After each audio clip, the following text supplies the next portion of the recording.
আজ থেকেই বাঁকুড়া হাওড়া ভায়া মশাগ্রাম সরাসরি ট্রেন। জেনে নেওয়া যাক স্টপেজ সহ সময়সূচি। Hi everyone, welcome back to my channel অঞ্জনার ব্যঞ্জনা। বন্ধুরা, তোমাদের সকলকে আমার এই ছোট্ট ইউটিউব চ্যানেলে স্বাগত জানাই। চালু হচ্ছে বহু অপেক্ষিত পুরুলিয়া থেকে হাওড়া ভায়া মশাগ্রাম সরাসরি ট্রেন পরিষেবা। সম্প্রতি সেই খবর ভেসে এসেছিল নানা সংবাদ মাধ্যমের পাতায়। অবশেষে কথামতো আজ অর্থাৎ শনিবার ট্রেনটির ভার্চুয়ালি উদ্বোধন হবে রেলমন্ত্রী অশ্বিনী বৈষ্ণবের হাত ধরে। আর তার আগেই পুরুলিয়া থেকে হাওড়া ভায়া মশাগ্রাম ট্রেনের সময়সূচি প্রকাশ করে দিয়েছে পূর্ব রেল। কোন কোন সময় চলবে এই বিশেষ ট্রেন, সঙ্গে রইল ট্রেনের স্টপেজ সহ একাধিক তথ্য। ভারতীয় পূর্ব রেলের বিজ্ঞপ্তি অনুযায়ী আগামী 30শে জুন অর্থাৎ মাসের শেষ দিন থেকে 68-121 হাওড়া পুরুলিয়া মেমু প্যাসেঞ্জার ট্রেনটি তার গন্তব্যের উদ্দেশ্যে ছুটবে। অন্যদিকে 68-122 পুরুলিয়া হাওড়া মেমু প্যাসেঞ্জার ট্রেনটি 1 জুলাই থেকে হাওড়ার উদ্দেশ্যে রওনা দেবে। বলা বাহুল্য, সোম থেকে বৃহস্পতি, মাঝে শুক্রবার বাদ দিয়ে ফের শনি এবং রবি অর্থাৎ সপ্তাহে মোট 6 দিন চলবে এই ট্রেনটি।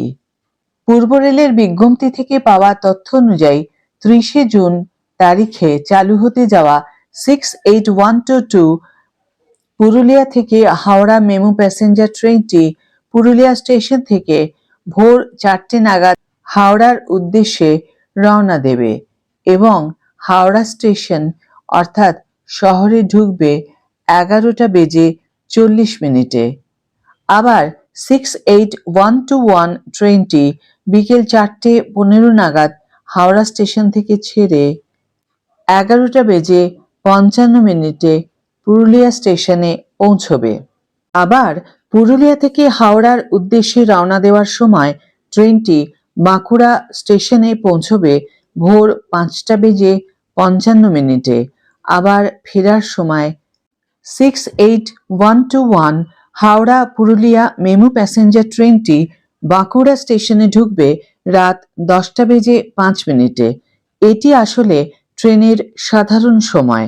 তবে আজ অর্থাৎ শনিবার ট্রেনটির প্রথম যাত্রায় পুরুলিয়া থেকে হাওড়া পর্যন্ত ছুটবে। রেল জানিয়েছে, প্রথম দিন এই ট্রেন দুপুর 1:30টায় পুরুলিয়া থেকে রওনা হয়ে হাওড়ায় পৌঁছবে রাত 9:10 নাগাদ। এখন প্রশ্ন হলো, কোন কোন স্টেশনে থামবে এই ট্রেন? পূর্ব রেলের তথ্য অনুযায়ী হাওড়া থেকে পুরুলিয়াগামী মেমু প্যাসেঞ্জার ট্রেনটি হাওড়া থেকে রওনা হয়ে তার যাত্রাপথে লিলুয়া, বেলুড়, বালি, বেলানগর, ডানকুনি, জানাই রোড, বারুইপাড়া, কামারকুণ্ডু, চন্দনপুর, বেলমুড়ি, গুড়াপ, জৌগ্রাম, মশাগ্রাম, বাঁকুড়া, আদ্রা হয়ে পুরুলিয়া স্টেশনে ঢুকবে।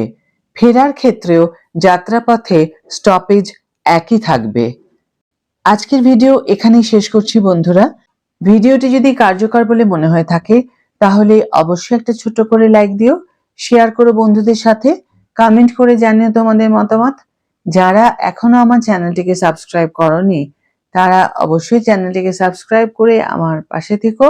আর যারা অলরেডি সাবস্ক্রাইব করে দিয়েছো তাদের জন্য আমার অনেক ভালোবাসা এবং অনেক ধন্যবাদ।